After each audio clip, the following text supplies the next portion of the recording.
lólùfẹ́ Agogo Ayọ̀ a tún kí káàbọ̀ sábàlá ìròyìn lórí ètò Agogo Ayọ̀ èmi ni Olúwaṣèyí Ògúnlẹ́yẹ ẹ gbọ́ kókó inú ìròyìn fún tòní. Wizkid ní òun ò tí ì ṣetán ìgbéyàwó. Àwọn iléeṣẹ́ ńláńlá ṣe agbátẹrù ayẹyẹ àmì ẹ̀yẹ ti AMA.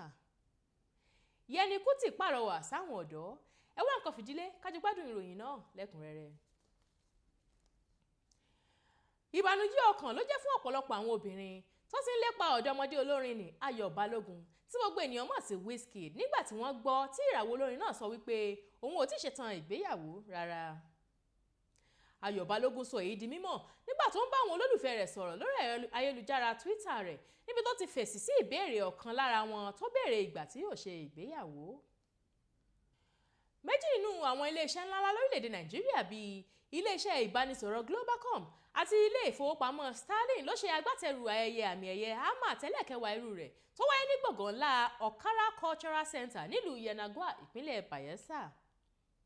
Àwọn iléeṣẹ́ mìíràn tó tún ṣe agbátẹrù ayẹyẹ náà ni ilé ìfowópamọ́ Sky, ilé-iṣẹ́ epo rọ̀bì Atlas Oranto, ilé-iṣẹ́ aládàáni Dan Etete, Julius Berger, Skymeet Autos, CCECC, ilé-iṣẹ́ BUA àti bẹ́ẹ̀ bẹ́ẹ̀ lọ. Nígbà tó sọ̀rọ̀ nípa ìgbáradì fún àmì ẹ̀yẹ náà, ọ̀gbẹ́ni Ani sọ wípé àwọn ṣiṣẹ́ papọ̀ pẹ̀lú ìjọba ìpínlẹ̀ Bayelsa ni láti rí i dájú pé ayẹyẹ náà yọrí sí rere àti láti rí i pé ó jẹ́ ohun mánigbàgbé fáwọn àlejò tó wá láti orílẹ̀-èdè 52 lágbàáyé. Ọ̀gbẹ́ni Ani ní inú àwọn dùn wípé àwọn iléeṣẹ́ ńlá lórílẹ̀-èdè Nàìjíríà dìde láti ṣe agbátẹrù ètò náà wọ́n sì fi ẹ̀mí ìmoore wọn sí àwọn iléeṣẹ́ náà. Lọ́lọ́ yìí ni Yẹni Kútì bá àwọn oníròyìn sọ̀rọ̀ ó sì fi hàn wípé òun ti ń fẹ́ ẹnìkan fún ọdún díẹ̀ báyìí inú àwọn méjèèjì sì ń dùn síra wọn. Ṣùgbọ́n kò sí aṣọ lójú eégún ọkùnrin náà ó kàn ṣàlàyé wípé ọkùnrin tó dùn wò lójú ni ó jẹ́ ẹni tó máa ń ṣiṣẹ́ takuntakun tó sì nífẹ̀ẹ́ tọmọdé tàgbà.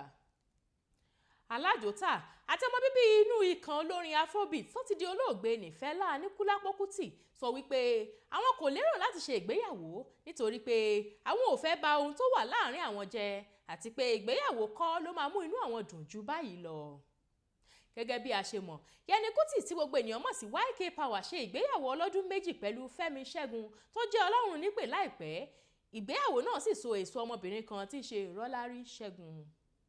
Ó wáá gba àwọn ọ̀dọ́ nímọ̀ràn wípé kí wọ́n kẹ́kọ̀ọ́ lára igi ọ̀pọ̀tọ́ òun nítorí pé ìrísí ọkọ òun àná ni òun wò eléyìí ló sì mú kí òun ṣìyàn níbẹ̀rẹ̀ pẹ̀pẹ̀ ọjọ́ ayé òun. Ó ní kí wọ́n má ṣe fi ìrísí tàbí ohun ìní lásán yan ọkọ tí wọ́n bá fẹ́ fẹ́ kí wọ́n má sì ṣe sáré wọnú ìbájọ́rẹ́ kankan ṣùgbọ́n kí wọ́n fi ara balẹ̀ láti mọ irú ẹni tí ọkùnrin náà jẹ́ gan-an. Èyí ni òpin ìròyìn fún tòní ẹ tún wá kókó inú rẹ̀ lẹ́ẹ̀kan sí i. Wizkid ní òun ò tí ì ṣetán ìgbéyàwó. Àwọn iléeṣẹ́ ńláńlá ṣe agbátẹrù ayẹyẹ àmì ẹ̀yẹ ti AMA. Yẹni Kútì pàrọwà sí àwọn ọ̀dọ́. Àwa ìjọba lọ lórí abala ìròyìn lórí ètò Agogo Ayọ̀ fún tòní. Ètò ṣì ń tẹ̀síwájú ẹ máa bá wa kálọ.